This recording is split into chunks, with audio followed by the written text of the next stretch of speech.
Hi hello ನಮಸ್ಕಾರ ಎಲ್ಲರಿಗೂ. ಇವತ್ತು ಮೈದಾ ಇಲ್ಲದೆ ಬೇಕಿಂಗ್ ಪೌಡರ್ ಬೇಕಿಂಗ್ ಸೋಡಾ ಯಾವುದನ್ನು ಉಪಯೋಗಿಸದೆ ಸಿಂಪಲ್ಲಾಗಿ ರವೆಯಿಂದ ಕೇಕ್ ಮಾಡೋಣ. ಇದನ್ನು ಮಾಡೋದಕ್ಕೆ ಮೊದಲಿಗೆ ರವೆನ ತುಪ್ಪದಲ್ಲಿ ಹುರ್ಕೋಬೇಕು. ನಾನಿಲ್ಲಿ ಒಂದು ಪಾತ್ರೆಗೆ 1 ಟೇಬಲ್ ಸ್ಪೂನಷ್ಟು ತುಪ್ಪ ಹಾಕ್ಕೊಂಡು 1 ಕಪ್ಪಷ್ಟು ರವಾನ ಹಾಕ್ಕೊಂಡು ಹುರ್ಕೋತಾ ಇದ್ದೀನಿ. ಮೀಡಿಯಮ್ ರವೆ ತೊಗೊಂಡಿದ್ದೀನಿ, ಸಣ್ಣ ರವೆ ಬೇಡ, ಮೀಡಿಯಮ್ ರವಾದಲ್ಲಿ ಕೇಕ್ ಚೆನ್ನಾಗಾಗುತ್ತೆ. ಮೀಡಿಯಮ್ ಅಥವಾ ಲೋ ಫ್ಲೇಮಲ್ಲಿ ಇಟ್ಕೊಂಡು ಹದವಾಗಿ ಹುರಿಬೇಕು. ರವೆ ಘಮ ಬರಬೇಕು ಮತ್ತು ಕಲರ್ ಚೇಂಜ್ ಆಗಬೇಕು, ಅಲ್ಲಿವರೆಗೂ ಚೆನ್ನಾಗಿ ಹುರ್ಕೊಳ್ಳಿ. ನೋಡಿ ಹುರಿದಿದ್ದಾಗಿದೆ. ಇವಾಗ ಇದನ್ನು ಒಂದು ಪಾತ್ರೆಗೆ ತೆಕ್ಕೋತಾ ಇದ್ದೀನಿ. ಹುರಿದಿಟ್ಕೊಂಡಿರೋ ರವೆಗೆ 1.5 ಕಪ್ಪಷ್ಟು ಹಾಲನ್ನ ಸೇರಿಸ್ತಾ ಇದ್ದೀನಿ. ನಾನಿಲ್ಲಿ 1 ಕಪ್ಪು ರವೆ ತೊಗೊಂಡಿದ್ದೆ, 1.5 ಕಪ್ಪು ಹಾಲನ್ನ ಸೇರಿಸಿ ಚೆನ್ನಾಗಿ ಮಿಕ್ಸ್ ಮಾಡಬೇಕು ಗಂಟಿಲ್ಲದೆ.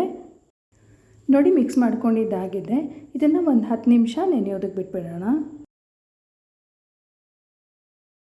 ಅದೇ ಪಾತ್ರೆಗೆ 2 ಸ್ಪೂನಷ್ಟು ತುಪ್ಪ ಹಾಕ್ಕೊಂಡು ನಾನಿಲ್ಲಿ ಗೋಡಂಬಿ ಮತ್ತು ಬಾದಾಮಿನ ಹುರಿದಿಟ್ಕೋತಾ ಇದ್ದೀನಿ. ನಾನಿಲ್ಲಿ ಕೇಕ್ ಮಾಡೋದಕ್ಕೆ ನಟ್ಸ್ನ ಯೂಸ್ ಮಾಡ್ತಾ ಇದ್ದೀನಿ. ನೀವು ಬೇಕಂದರೆ ಟೂಟಿ ಫ್ರೂಟಿ ಕೂಡ ಯೂಸ್ ಮಾಡ್ಕೋಬೋದು. ಫ್ರೈ ಮಾಡ್ಕೊಂಡಿದ್ದಾಗಿದೆ, ಎತ್ತಿಟ್ಕೊಳ್ಳೋಣ. ಇವಾಗ ಅದೇ ಪಾತ್ರೆಗೆ ಅರ್ಧ ಕಪ್ಪಷ್ಟು ಸಕ್ಕರೆನ ಹಾಕ್ಕೊಂಡಿದ್ದೀನಿ. ಜೊತೆಗೆ 1 ಸ್ಪೂನಷ್ಟು ತುಪ್ಪ ಹಾಕ್ಕೊಂಡು ಸಕ್ಕರೆನ ಕರಗಿಸ್ಕೋಬೇಕು.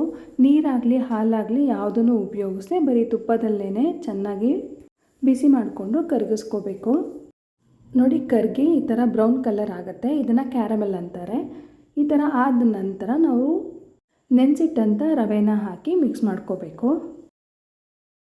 ಲೋ ಫ್ಲೇಮಲ್ಲಿ ಇಟ್ಕೊಂಡು ಚೆನ್ನಾಗಿ ಬೇಯಿಸ್ಕೋಬೇಕು. ನೋಡಿ ಈ ರೀತಿ ಗಟ್ಟಿಯಾಗ್ತಾ ಬರುತ್ತೆ. 2-3 ನಿಮಿಷ ಹಾಗೆ ಮಿಕ್ಸ್ ಮಾಡ್ಕೋತಾ ಇದ್ದರೆ ತಳ ಬಿಡೋದಕ್ಕೆ ಸ್ಟಾರ್ಟ್ ಆಗುತ್ತೆ. ಅಲ್ಲಿವರೆಗೂ ಚೆನ್ನಾಗಿ ಗುರಾಡ್ತಾನೇ ಇರಬೇಕು. ನೋಡಿ ತಳ ಬಿಡೋದಕ್ಕೆ ಸ್ಟಾರ್ಟಾಗಿ ಈ ಥರ ಶೇಪ್ ಆಗೋದಕ್ಕೆ ಸ್ಟಾರ್ಟ್ ಆಗುತ್ತೆ. ಆವಾಗ ಸ್ಟವ್ನ ಆಫ್ ಮಾಡಿಕೊಂಡು ಕೇಕ್ ಮೌಲ್ಡ್ಗೆ ಅಥವಾ ಒಂದು ಪಾತ್ರೆಗೆ ಹಾಕೋಬೇಕು. ನಾನಿಲ್ಲಿ ಒಂದು ಸೆರಾಮಿಕ್ ಬೌಲ್ಗೆ ತುಪ್ಪನ ಸವರಿ ಅದಕ್ಕೆ ಹಾಕೋತಾ ಇದ್ದೀನಿ. ಬಟರ್ ಪೇಪರ್ ಇದ್ದರೆ ಬಟರ್ ಪೇಪರ್ ಕೂಡ ಯೂಸ್ ಮಾಡ್ಕೋಬೋದು.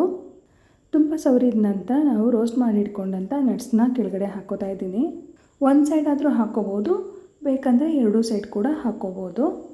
ಕೈಯಿಂದ ಅಥವಾ ಸ್ಪೂನ್ನ ಯೂಸ್ ಮಾಡಿಕೊಂಡು ಪ್ರೆಸ್ ಮಾಡಿಕೊಂಡು ಶೇಪ್ನ ಕೊಡಬೇಕು. ಮೊದಲೇ ಹೇಳಿದಾಗೆ ನಾನು 2 ಕಡೆನೂ ನಟ್ಸ್ನ ಹಾಕ್ಕೋತಾ ಇದ್ದೀನಿ. ಇದನ್ನು ಒಂದು 15 ನಿಮಿಷ ಪ್ಲೇಟ್ನ ಮುಚ್ಚಿಟ್ಟು ಹಾಗೆ ಬಿಡಬೇಕು ಸೆಟ್ ಆಗೋದಕ್ಕೆ. ನೋಡಿ 15-20 ನಿಮಿಷ ಆಗಿದೆ, ಸೆಟ್ ಆಗಿದೆ. ಇವಾಗ ಇದನ್ನು ಒಂದು ಪ್ಲೇಟ್ಗೆ ಹಾಕ್ಕೊಳ್ತಾ ಇದ್ದೀನಿ. ಉಲ್ಟಾ ಮಾಡಿ ಹಾಕಿ ಮೇಲ್ಗಡೆ 1-2 ಸರಿ ಟ್ಯಾಪ್ ಮಾಡಿದ್ರೆ ನೀಟಾಗಿ ಬರುತ್ತೆ.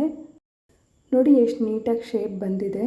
ತುಂಬ ಟೈಮು ತೊಗೊಳ್ಳಲ್ಲ. ಒಂದು 15 ನಿಮಿಷ ಇದ್ದರೆ ಆರಾಮಾಗಿ ಮಾಡ್ಕೊಂಬಿಡ್ಬೋದು ಈ ಕೇಕ್ನ. ಯಾವುದೇ ಕಲರ್ ಇಲ್ಲದೆ ಮೈದಾ ಇಲ್ಲದೆ ಹೆಲ್ತಿ ಆದ ಕೇಕ್ ರೆಡಿ ಮಾಡ್ಕೋಬೋದು. ನೀವು ಟ್ರೈ ಮಾಡಿ ಹೇಗೆ ಬಂತು ಅಂತ ಹೇಳಿ. ರೆಸಿಪಿ ಇಷ್ಟ ಆದರೆ ಒಂದು ಲೈಕ್ ಮಾಡಿ, ಫಾಲೋ ಮಾಡೋದು ಮರಿಬೇಡಿ. ಮತ್ತೊಂದು ರೆಸಿಪಿಯೊಂದಿಗೆ ಮತ್ತೆ ಸಿಗ್ತೀನಿ. Thank you for watching.